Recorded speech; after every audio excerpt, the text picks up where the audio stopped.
Hi everyone, welcome to Miss Adams Teaches English Language and Literature A-Level. In this video, I'm going to be running through all of the past papers for Paper 2 Section B with a specific focus on the individual and society. If you don't study that theme, then do look out for a different video that I'm doing, which is on exam technique and approaching the question. And that's going to give you some good top tips and some examples of introductions and comparative paragraphs as well. If you are studying individual and society, keep going and let's see what has come up in the past. Let's get started. Okay, so just going to have a quick look at what has come up so far. Again, a reminder that this is just for the individual and society.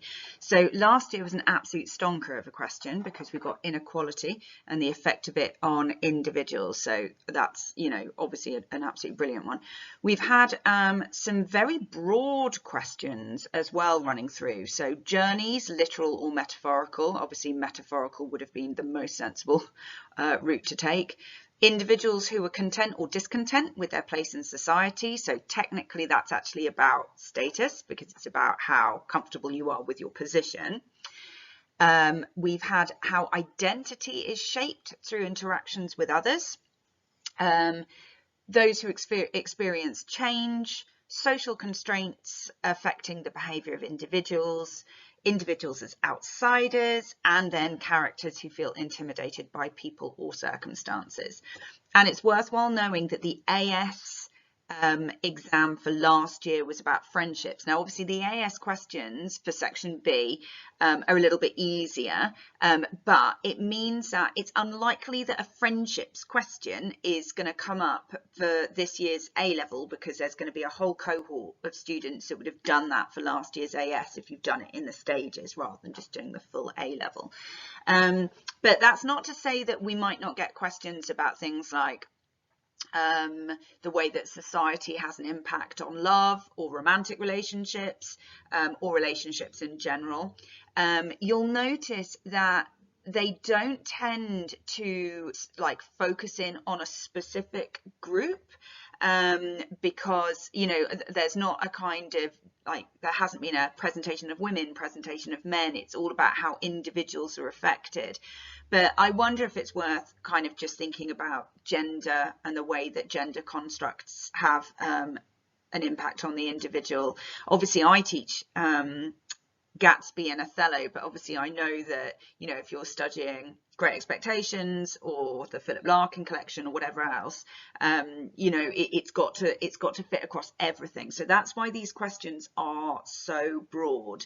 Perhaps it might be interesting to look at the kind of notion of power and control here as well, because again, that's quite nice and broad and you can take it through a number of different kind of options. Again, you could look at we've not had the word status used specifically. I think it's unlikely that you'll get something on like people that are marginalized because we have just had inequality.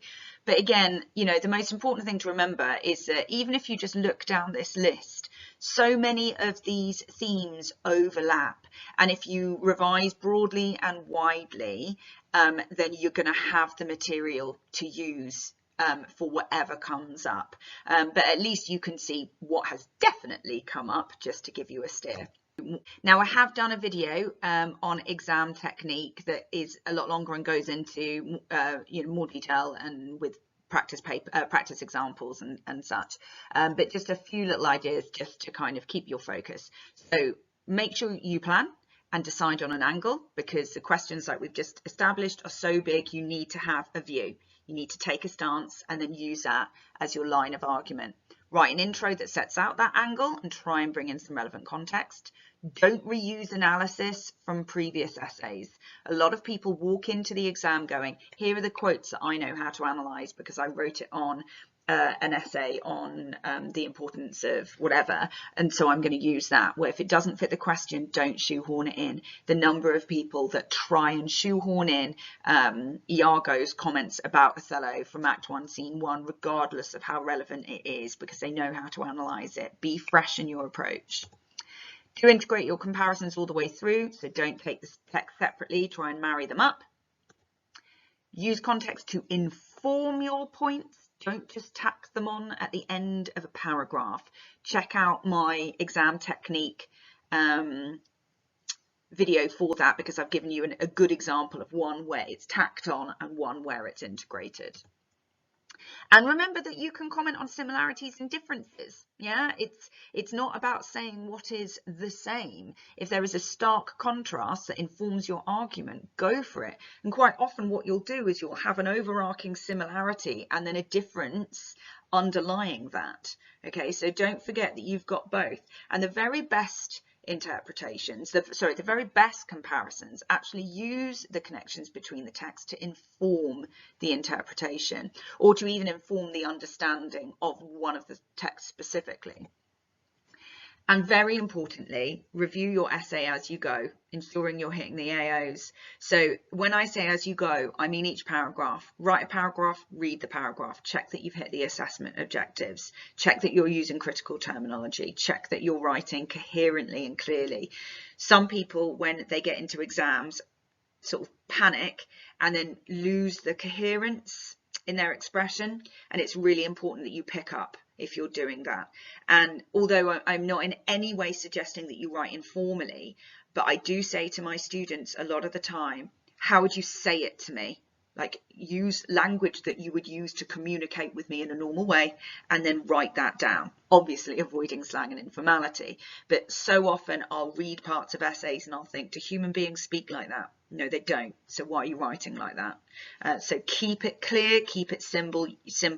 You can access those high bands by being sophisticated in your analysis and your use of terminology. You don't have to sound like a mad professor whilst you do it. That's it from me. Thank you so much for watching.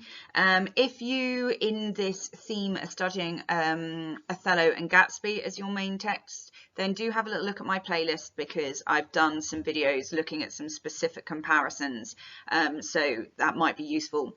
Likewise, whatever texts you have done, like I said before, there is a video available to you on exam technique that looks at some model paragraphs and looks at some model introductions. So do just check those ones out. Otherwise, thank you so much for watching, and massive, massive, massive good luck to you in your exams. Happy revising.